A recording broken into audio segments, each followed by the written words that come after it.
Hello, ako po si Michael. Dati po akong BPO employee. So ngayon, nagnenegosyo na po ako. Si Showmaking po, kumikita na po siya ng 400,000 a month.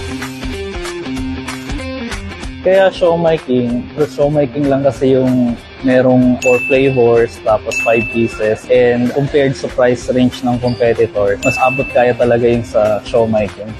Ang best seller namin dito sa siomai is yung Hong Kong siomai. Kung gusto siya ng mga customer. Tapos followed closely ng Japanese siomai.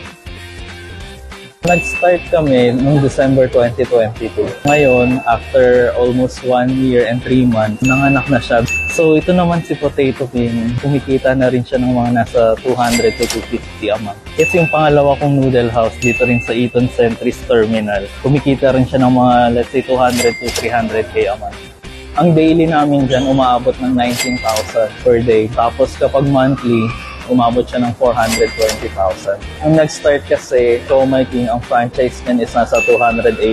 Ay bumibenta naman kami ng more than 300 to 400k a month. So within 3 months, nakuha ko na uli yung ROI. Dahil nga, napapalibutan kami ng call center. Sa likod, merong terminal ng Fairview. Tapos meron din kaming MRT station dito, Showmaking. Proven and tested na yan. 4 na sila ngayon. So kapag okay yung location mo, kikita ka talaga.